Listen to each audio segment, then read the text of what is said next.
Batch ఎట్లా ఉండేనో కాంగ్రెస్ పార్టీలో కూడా అట్లాంటిది ఒకటి స్టార్ట్ అయిందా? అట్లాంటి వ్యవహారం నడుస్తుందా? రెండు వర్గాలు నడుస్తున్నాయా? భట్టి విక్రమార్క లేదంటే కోమటిరెడ్డి వెంకటరెడ్డి చేస్తున్నటువంటి ఆరోపణల వెనకాల ఒక అలసత్వం లేదంటే ఒక నైరాశ్యమా కనిపిస్తోందా అన్న ప్రశ్న కూడా కనిపిస్తోంది. సత్యనారాయణ గారు కూడా మనతో పాటు జాయిన్ అయ్యారు, ప్రముఖ న్యాయవాది. సత్యనారాయణ గారు, good evening.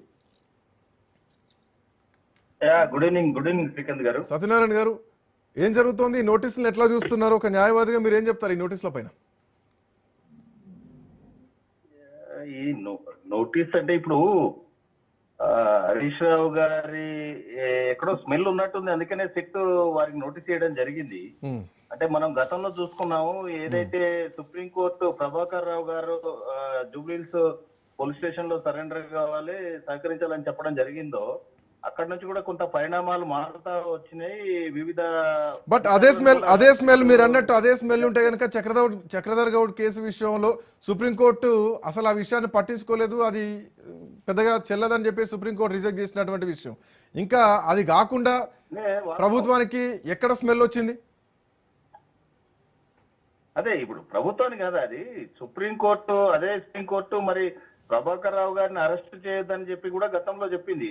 At the same time అదే supreme court you should cooperate with the agency అని చెప్పి, సిట్ ఏజెన్సీ అని చెప్పి మళ్ళీ జూబ్లీహిల్స్ లో వారిని సరెండర్ కమ్మని చెప్పింది. దాని తదనంతరం జరిగిన పరిణామాలలో అంటే ఇప్పుడు ఈ స్టేట్మెంట్స్ నేను ఎందుకంటా ఉన్నానంటే, ప్రభాకర్ రావు గారి అరెస్ట్ తర్వాత మరి పోలీస్ అధికారులు ఎవరైతే అరెస్ట్ అయిన పోలీస్ అధికారులు కావచ్చు, తర్వాత ఇన్వెస్టిగేషన్ లో మరి కమిషనర్ సజ్జనార్ గారు వచ్చిన ఇన్ఛార్జ్ గా తీసుకున్న తర్వాత జరిగిన ఇన్వెస్టిగేషన్ లో వీరి పేరు ఎక్కడన్నా వచ్చి ఉండవచ్చు, లేదా మరి ఆ స్టేట్మెంట్స్ లలో కొంత ఉండవచ్చు. అందుకనే హరీష్ రావు గారికి నోటీస్ చేయడం జరిగింది.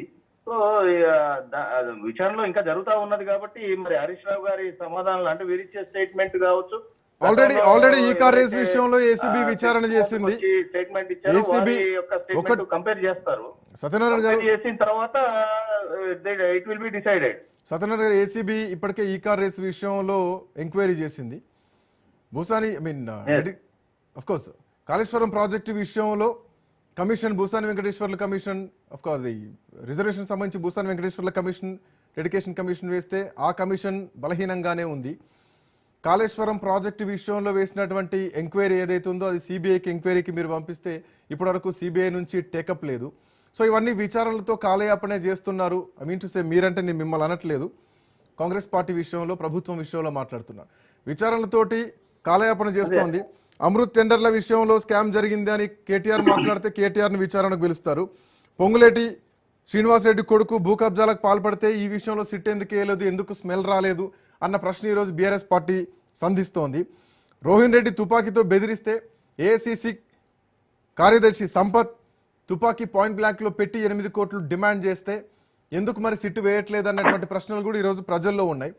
అంటే గత ప్రభుత్వం ఏం చేసింది అన్నది విచారణలే కొనసాగుతున్నాయి తప్ప ఎక్కడ ఇంతవరకు ఆధారాలు బయటపెట్టలేదు, ఎక్కడ ఒక అరెస్ట్ కూడా కాలేదు. కేవలం ఒక టైం బీయింగ్ కాలయాపన చేస్తూ టైం పాస్ చేస్తున్నారు. సో ప్రతిపక్షాన్ని ఇబ్బంది పెట్టే కుట్రలే జరుగుతున్నాయి, ప్రభుత్వం చేస్తున్నది అదే స్పష్టంగా కనిపిస్తోంది కదా.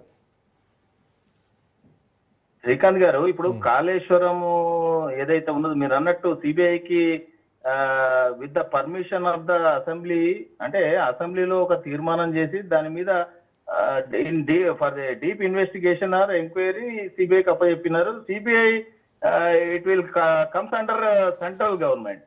సో ఇక్కడ బీజేపీ కాలయాపన చేస్తా ఉన్నది అని మనం అనుకోవచ్చు ఇది కాళేశ్వరం విషయంలో. మిగతా ఏదైతే ఈ కార్ విషయంలో ఏదైతే మీరు అన్నారో ఈ ప్రొసీజర్ గానే ప్రభుత్వం పోతా ఉన్నది. ఎందుకంటే ఏసీబీ ఈ కార్ విషయంలో మినిస్టర్ గా వారు పనిచేసినారు, ఎవరు కేటీఆర్ గారు.